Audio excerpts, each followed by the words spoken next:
Welcome. I'm back again with another video, and I'm doing one on W-4 because so many people that's working not having the appropriate federal and state taxes withheld out of their money, especially for ones who don't fall into the low income bracket with children. They are the ones who definitely need to take out more federal and state taxes. So if you're making 40, 50, 60, 70, six figures on up, you definitely need to have federal and state taxes taken out. The ideal amount for federal is 10%. The ideal amount for state is 5%. But if you're making six figures, if you're making six figures plus, you want to have anywhere from 12 to 15% federal taxes taken out, because when it comes to you being a single person, you don't have no deductions that's significant enough that you qualify to claim that's going to help reduce your liability. Then you need to have 12 to 15% of your federal withholdings taken out of that income. You know what I'm saying? So, like I said, the more money you make, the more you want to look at having anywhere from 10 to 15% federal withholdings taken out, 5% on state. And so for me, if I were you, I would fill out this W-4, the first page only. Those additional pages are too confusing, they misleading, and they have you all jacked up. So for each job you work, you want to fill this out the same way, and you want to monitor your check stubs to make sure they're taking out the enough federal and state taxes that you comfortable with. That way, when the end of the year comes, you have enough federal and state taxes withheld out of your uh, income to the point where hopefully you don't owe anything, especially for my single people and my married filing separate people. You definitely want to go with just filling out this first page. So if you're working multiple jobs and you got to do a W-4 for each, fill them out all the same, because like I said, this here information is very misleading. If you follow what they talking about doing, you're going to definitely be jacked up when it comes to income being taken out of your income for each job. So treat each job separately. Keep treat each W-4 separately and fill them out all the same. So for single people or married filing separate people, you want to fill them out the same. Put your personal information up in here. Click single and married or married filing separate, and from there, this here step 2, just ignore it. Ignore step 2. Ignore step 3. Just put 0 in there. Put 0 for number 3. This here step 4 section, you want to ignore this too, all zeros, and just come down here and sign and date it, and then put in employers. Well, this is for the employer. Employer only will fill this out. So your job will get this W-4 back from you and fill this section out.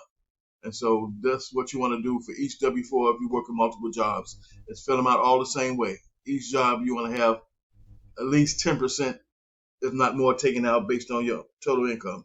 So if, say, for instance, you're making $80,000 on your job, you want to have at least 10%, which is $8,000 in federal withholdings, 5% on state. That's the bare minimum at that income level. If you're making six figures plus, you want to look at maybe 12 to 15% taken out, because the higher income you make, the more you want to have federal withholdings taken out. And so basically that's how that's going to help you, especially for my single and married filing separate people, be able to at least try to break even or not owe anything at all, or maybe get a few $100s back. But the goal is always not to owe, never to try to get a refund. So hopefully for my people who don't have that refund mindset where they just got to get a refund, hopefully you matured out of that stage of your life and you responsible and you got a family and you're looking to provide for them, and a refund is a bonus if you get it, but that's not the mindset you want to have. So when it comes to filling out this W-4, you want to fill it out this way, and this is the way I would do it, and this is the way I do it. If I work a job, I'm filling it out real simple. I'm ignoring all those other forms and all the worksheets. I'm ignoring all that because it's going to just, it makes no sense. You know what I'm saying? So this is my opinion on the W-4. There's no right or wrong. You do what's best for you. You monitor your payroll checks every week or every 2 weeks or every time how often you get paid to see if they're taking enough federal and state taxes taken out. FICA is going to be taken out mandatory. That's Social Security tax and Medicare tax. That's coming out no matter what you do. And that plays no role in calculating a refund for you. So don't even look at that. Focus on federal and state, because those are only two ones coming out of the payroll that we use to calculate a refund or a balance due on your 1040 tax return.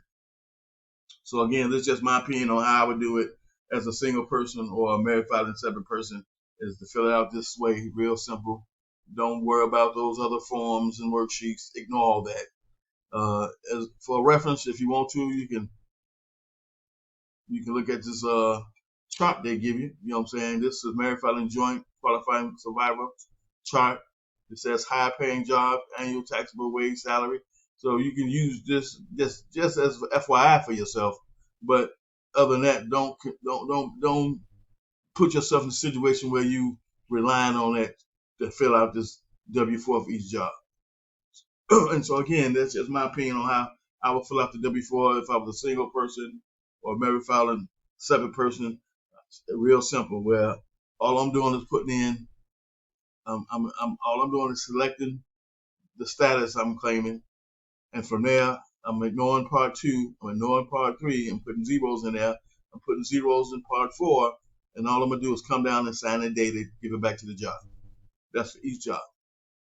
And like I said, if you're making 50, 60, 70, six-figure income, you definitely want to have 10% baseline, if not more, taken out of your federal and state income. You want that federal state withholders taking out your income, and you want to monitor your paycheck stubs. And once you've went through that first year working, making that type of income, especially if it's new to you, then you get to judge what you should do going forward. So if you're a single person or you married filing separate, and you're making 60 to 80,000 to six-figure income, you want to definitely, like I said, have 10% baseline on federal withholding, 5% state, and monitor that and see if they're taking out the 10% on your income. So when the end of the year comes, you have your W-2 saying, well, okay, I made $103,000, and they took out $10,000, because that's 10% of $100,000 is $10,000.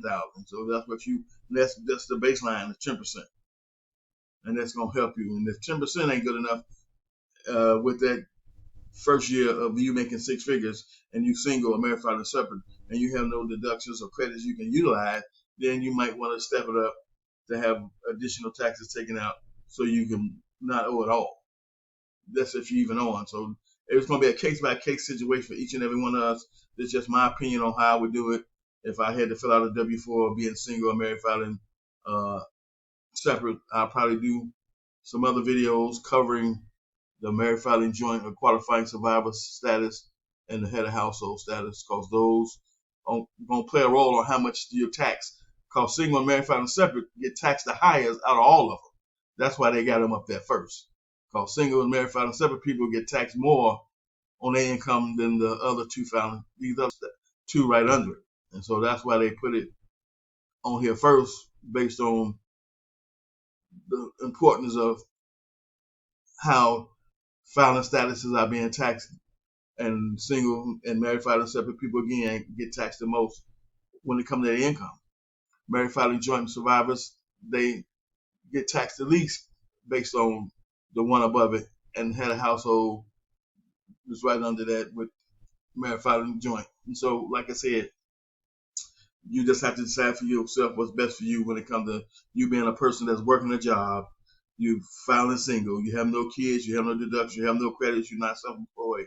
And so if you're making, like I said, 50, 60, 70, 80 six-figure incomes, you want to have 10% baseline going on. And if that don't help you to break even, consider having additional taxes taken out where you can not have to owe at the end of the year. And if you do owe, hopefully you're not paying no more than $500 to $600 back, because you were able to take at least the 10% out of your income for federal and state. And that's my opinion on the whole situation when it comes to W-4. And I'll see you in my next video.